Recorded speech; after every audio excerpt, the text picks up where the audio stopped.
chose speech pathology by accident, and it turned out to be the absolute best thing I could possibly have done.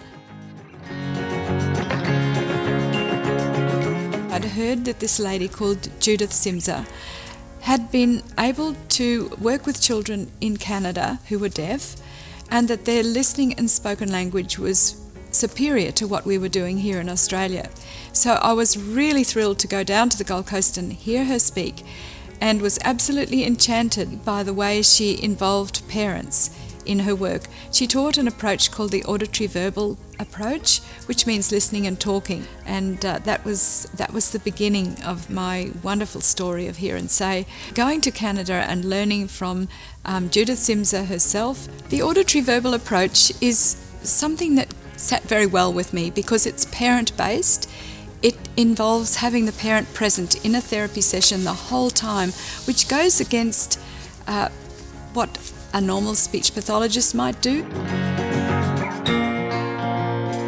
When I came back from Canada on my Churchill Fellowship, I really wanted to set something up for parents who couldn't afford to bring their children to me in my private practice. And I looked at my private practice and overnight turned it into a not-for-profit. And before you knew it, I was on the way with 6 children who were part of my private practice. Wally Lewis rang and said that his daughter Jamie Lee had just been diagnosed with hearing loss, and he had heard that I was the person that he needed to bring her to, and please would I take her. And first I said no, and he begged, and I thought, well, I think I could. So I did, and that was wonderful because Wally Lewis was able to help in many other ways, with publicity, with financial support, and with rallying the troops in the rugby league world who helped us to get going.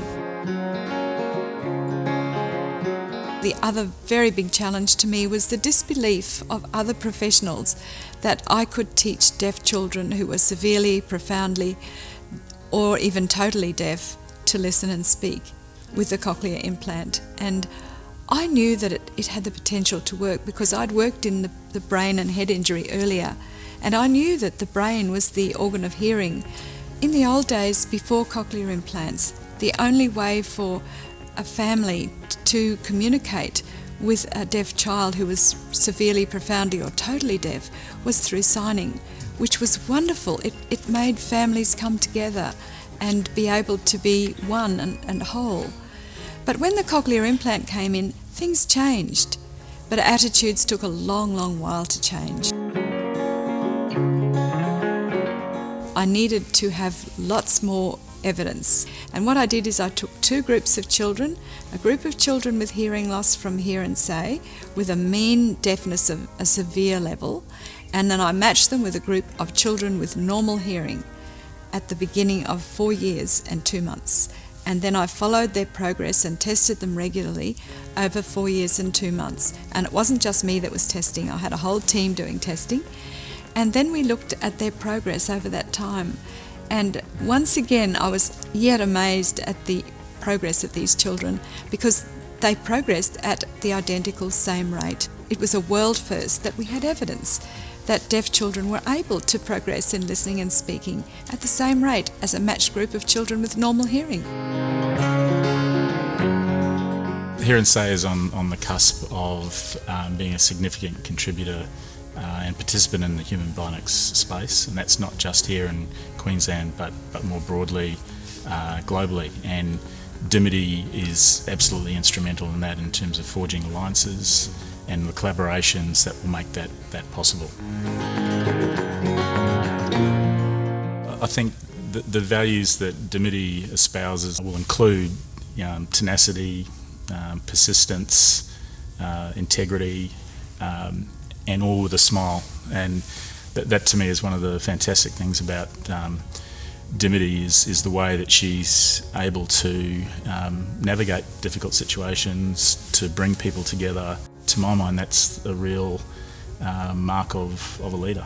I think one of the really important things about Dimity is her ability to span both the professional side of the organisation and her her skills as a professional, right through to the fundraising aspect, where she's quite amazing in terms of her ability to garner support, and that's with governments, with philanthropists, with corporates. It's quite incredible how she navigates that space.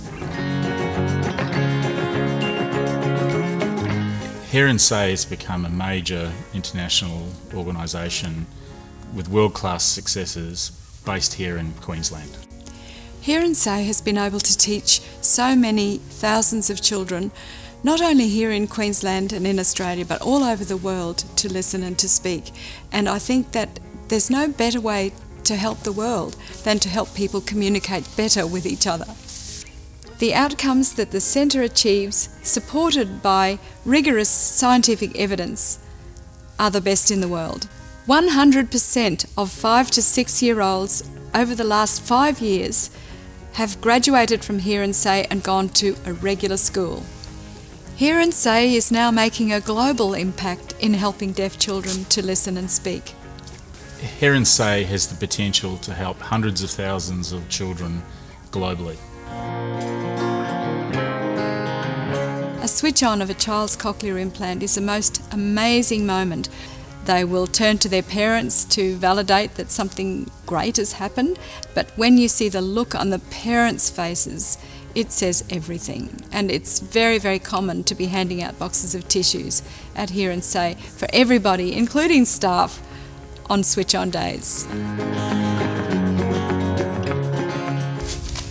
Dimity has helped lots of kids at Hear and Say learn, listen and speak and play. And she has also helped me with my life to hear that I can hear hundreds of sounds that I do that I have not heard when I was a little baby, when I was first born. My tummy rumbling very quiet and bees buzzing in the air, like also loud sounds like music and clapping hands.